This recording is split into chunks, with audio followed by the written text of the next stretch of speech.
Run. All right, good morning. Good morning. Oh, we're so happy to have you join us, Andrea, Executive Director of NOURISH Food Shelf.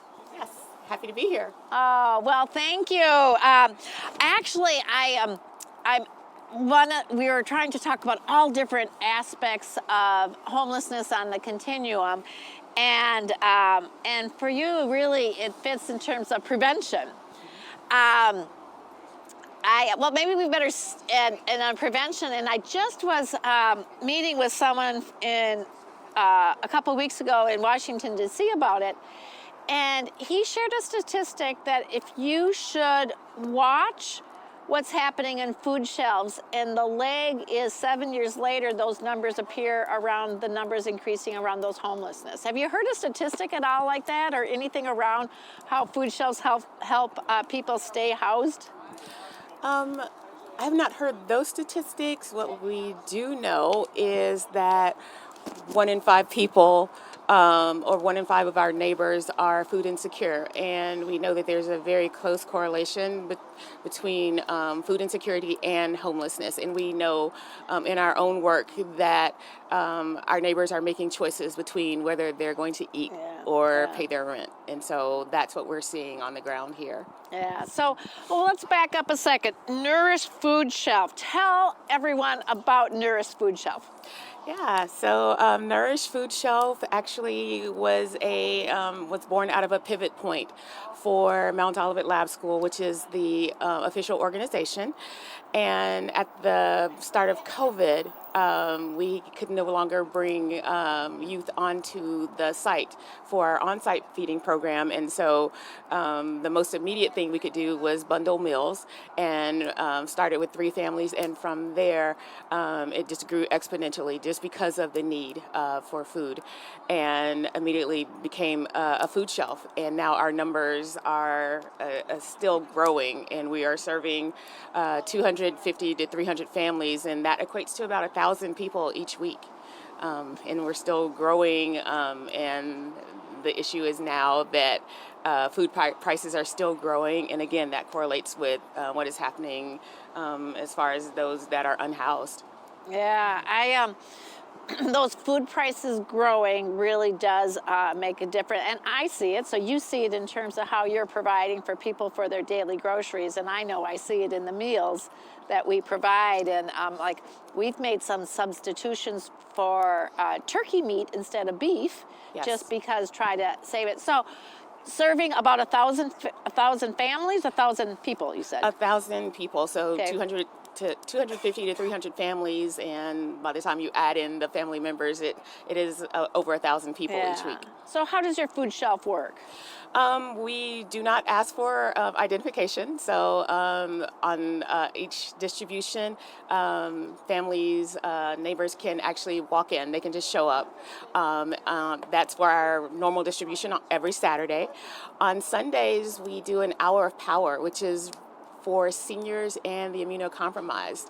So that allows them to come in and shop without being in close quarters, without standing in line for a long time.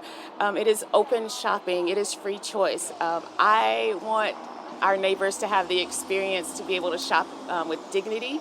If you were to go to a grocery store, no one would be there handing you food. No one would tell you what you could and could not get.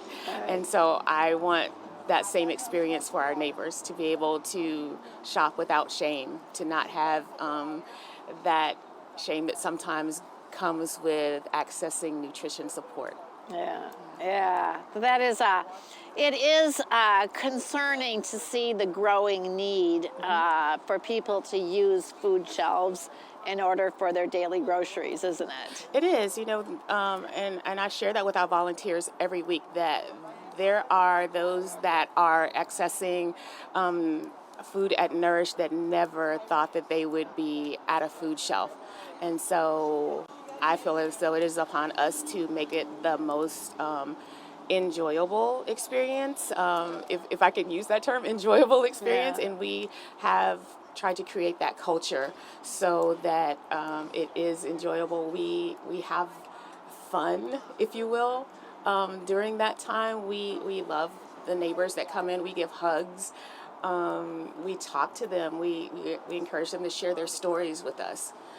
We share our stories because we know that all of us are probably just one major event away from being in that line ourselves. Yeah, well, like I said, it is a leading indicator because, again, I just heard the other day, again, the other statistic is that food is one of the most frequently ways that people will either cut back or scale back because it's more flexible. Is you've got to pay your rent or you got to pay your utilities, and so if you're living on the margins, food is the first that gets cut back. That is true. We have neighbors that come in through the 211 system, and we had a young lady come in a week or so ago, and once we had her come through and shop, I was helping her to load her car, and she said, now I can use the few dollars that I have left to get gas. And so, there are choices that, our neighbors have to make, and I'm just glad that Nourish is there to provide food so that there aren't so many trade-offs that our families have to make. Yeah. Now, for reference, you're operating currently out of Union Gospel Mission Twin Cities, out of our gymnasium. We are. Yeah. We met. We met? Like, was it how long ago? A year and a half ago, or through a mutual friend? We did. We met about a year and a half ago through a mutual friend, and so there was a road to us getting there, and so I sometimes tell the story that I can really identify with homelessness in a strange sort of way. It's kind of, and because, for a moment there, Nourish did not have a home, and we were actually mobile. We did pop-ups, and so I can kind of identify with the uncertainty of knowing where you're going to be next. And we found a temporary home at the Union Gospel Mission Administrative Building, and it's probably known to most people in the Twin Cities as the Old Overboys Club. Yeah. And so we are so grateful to Union Gospel Mission Twin Cities for hosting us for that period of time. And again, it has served as a place where we could more fully do the work, but also just a place where the community could come in. It's been a gathering spot for this time, and a place where people could come in and just share their stories. Yeah. Well, I love that analogy, as I knew you were searching for a place, and it took us a while to figure things out together. Yes. And Sarah, again, Sarah, I'm going to talk a lot about Sarah, because I'm like, Sarah, can't you make that work? And she'd go away, and she'd be back in a one-on-one. I'm going, Sarah, can't you make that work? And then she'd come back, and I go, Sarah, haven't you made that work? And so, because it wasn't necessarily, while you moved into space that we weren't fully using, it was very different, because we had always said before that we really just did lease out our facility. We had lots of reasons to say no. Right. And it took us a lot to figure out why we could say yes, but really to be able to have a partner, and this is part of what we're doing here today, is how do we have partnerships in community where we can just make each other better? Yeah, it's been a great partnership, and what it's allowed Nourish to do too is to better serve those that are unhoused. And so that's been one aspect, because what we had seen before mostly were families and neighbors that were housed, and so being in that space with Union Gospel Mission Twin Cities, it has allowed us to broaden our work and serve those that are unhoused in a better capacity. And so we're grateful for that. Yeah. So if people want to use your service, how do they know when you're open, or if they want it, can they just come? Do they have to register? How does it work? So we have this incredible social media presence on Facebook, and we're always tagging you guys. So so one way they can do it is to go to our Facebook page, and they'll find us under Mount Olivet Lab School on Facebook. But we also have a website, which is nourishmn.org. And so they don't have to register. They can just come. Our hours are posted on our website. They're also on our Facebook page. We have Instagram, so they can find us under all of those things. But no registration is necessary. We are open Saturdays from 10 a.m. until 12 noon. We are also open on Sundays for seniors and the immunocompromised only. They can also find us by going to Ramsey County's website for locations for food security. There's a page and it lists all of the organizations or all of the food shelves. Second Harvest Heartland is a great resource as well. And so if they are also registered for SNAP, it lists a lot of food opportunities as well. And so we're listed among those. No registration. They can show up.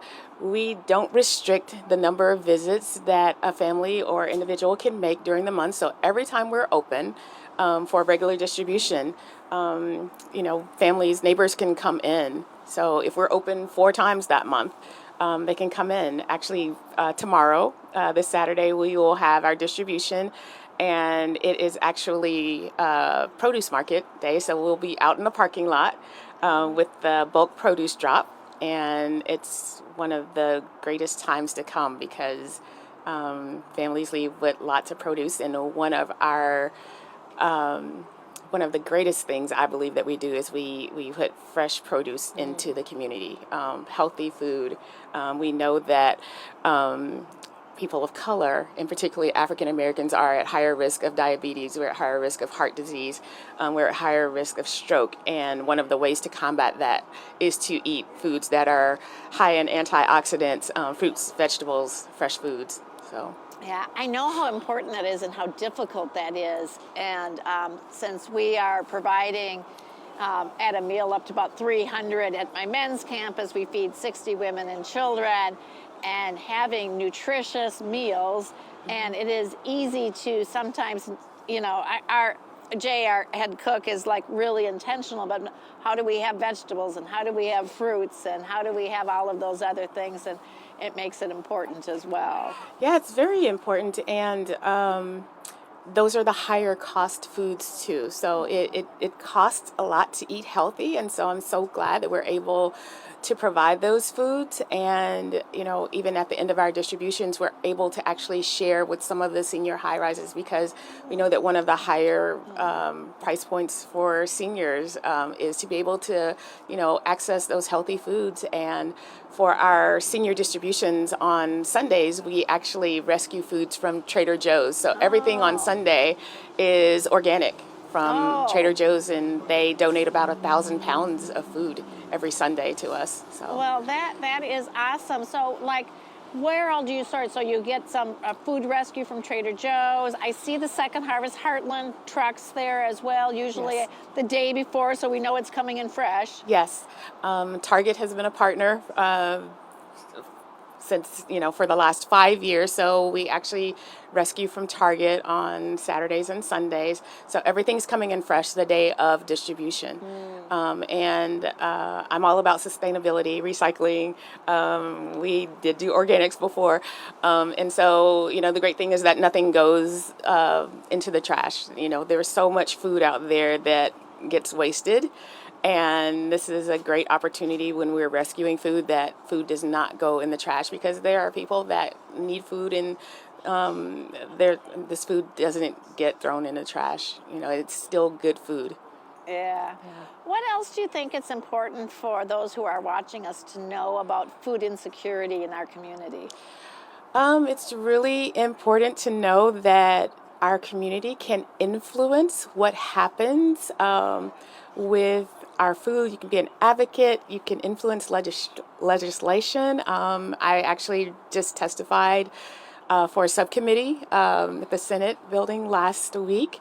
And there was a hearing about, reductions to SNAP benefits. And so it's really important to get involved, to talk to your legislators, and just to know that people are being affected by, the increase in prices, the things that are happening in your government, and to just get involved to advocate for for those that are food insecure, and even for those that are facing, homelessness. It is so important. And also for TFAP. So the majority of the food that we get comes through TFAP. And TFAP is what? it's the Emergency Food and right. you should know it's the acronym. So we know it as commodities. So if Okay. anyone's heard of the government cheese, which makes like the best grilled cheese sandwich ever, Yeah. so it is a way of us sourcing food that comes in that and so when people want to know why we need them to sign in, we don't need ID, but we do need we need a count Okay. of how many we're serving, because that's how we get funded. One of the major ways that we get funded, and so there are being some cuts, but what we need people to understand is that really affects how we're able to serve. So Nourish on average gives about 60 pounds of food to families when they come through, and Nourish does about 40% of the food that goes into Frogtown, of all of the food shelves here. And we were kind of almost like the last food shelf standing that does distribution weekly. Other food shelves are doing like every other week. But to know that we do 40% of the food that goes into this area, it's hard to see us sustaining a drastic cut in what we're able to do, because that would drastically affect the community and our neighbors. And so it's so important for us to advocate for being able to be fully funded,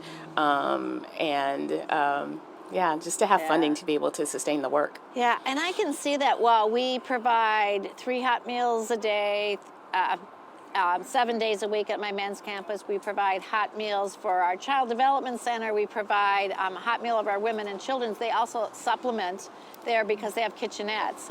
And they actually use some of the local food shelves in terms of supplementing their meals. And what we find is when a family first moves in with us, we actually give them pre-made, pre-packaged meals because they don't have the wherewithal to cook them all. But again, so we have this notion around some meals prepared and some that family members can do, but we see the impact that groceries can have. Yes, and that's true. And we also do prepared meals as well. Oh, okay. And one of the things we also do is we also partner with other housing agencies that when they're moving families out of homelessness into an apartment, they will actually connect with us, and awesome. they will come and actually shop on behalf of the families. And so we may have an agency come in and to get food for maybe 30 families at a time. Wow. Yeah, to support them. And so what that also does is it supports them through, it makes the burden lighter for them, because we all know that rent isn't cheap, and so we can take that burden away, that they don't have to shop for food. Well, I want to ask you a few questions that I've been asking all of my guests around homelessness. When you hear the term, before I ask you that, we got an online question. One of our viewers is asking, does Nourish take donations? We do. Nourish does take donations. We actually take donations of food, and we also take monetary donations. Our platform is GiveMN, and we use that platform because we know that it is vetted, it's reliable. They are the organization behind Give to the Max Day. But you can also go to our website, and there is a direct link. So our website is www.nourishmn.org, and you will find a tab that says donate, and you can follow that tab too. Well, good to know. So good to know that you take some donations. And then I will also put in a plug for Union Gospel Mission Twin Cities. Our kitchen does also take donations. We do also have some food rescue here, but think about people who have large loads of breads and things like that, and things that we can immediately serve. In fact, it's even behind me, but all of the desserts that we provide at our meals are frequently donated from grocery stores or from other wholesale things. So donations for food supplements our meals that we provide. So now they learn more how they could donate to Nourish. And if you want to donate food to Union Gospel Mission Twin Cities that we can use to prepare meals. So thank you to our callers on that. So when you hear the word homeless, or you think of someone homeless, what are 3 words that come to mind for you? The 3 words that I thought of were uncertainty, resilient, and this word seems disconnected, but my 3rd word was kindness. Oh. Tell me more about kindness, since that, how are you thinking about that? So my mother was a Southern belle, and she just always taught us as children to just be kind. And that's something that I've also instilled in my children. And it's just something that's just carried me forward. And even in leadership, I've just always operated in this realm of kindness. And I really impress that upon our volunteers. We don't ever know how we're going to affect someone else's life. And I've just taken the posture that kindness is free. And so whenever we encounter someone, especially someone who is unhoused, it doesn't cost us anything to be kind to them. And so that's how I want to operate, and that's how I want Nourish to operate. And so, that's just my word. Well, it sounds like you operate with kindness. As I listen to you talk about how you welcome those, no questions asked, making sure it's a positive shopping experience, even though there's no exchange of funds, that is, you really are sharing kindness that people can pay forward as well. Yeah, thank you. So, and then our other question is, how are you interrupting homelessness? Ooh, that's a hard question. I think just by hopefully changing how others look at those that are unhoused, by not being afraid, by making it possible for those that are unhoused to hopefully be able to afford a place to live. And by just actually bringing awareness, like I said, we have a pretty good social media presence, and so I think too, by every time we post, because we're on TikTok too, so we do these really quirky videos on TikTok. So I just believe that whenever we do a video and we tag Union Gospel Mission Twin Cities, that it doesn't just shine on Nourish, but it actually shines on the work that you're doing. And so if we can bring more awareness to what is happening in as far as our homeless or unhoused neighbors, then I think the more people that know about it, and probably know about that a lot of people that are unhoused, it is not because of their own, it's not their own doing, that there are different levels of homelessness and why. I think that it will kind of help. And I think that just bringing more awareness to it will kind of like be an interruption. Yeah, I think it is. I also believe you are interrupting it because you are helping prevent it. Yes. I absolutely believe the work that your organization are doing is helping people stay housed and helping people who are housed. Nutritious meals matter. And especially when I think of you serving families, having those kiddos having good nutritious meals matter. And so it's really important work that I think that you and your team are doing in our community. And I'm just really grateful that one day you popped up and we had an opportunity to think about how can we do things we don't think are easy to do? How can we do things that we're not quite sure if we should? And then we find a way and do the best we can. And you have just been a delightful presence for us at our Western Avenue site, and I'm just so really glad that you got us to stretch and to grow and to think about how we show up. And you're just such a compliment to the work we do because, again, you help keep people housed. Oh, thank you so much. We're so glad for the partnership. So thank you much, and thanks for joining me. Oh, thank you.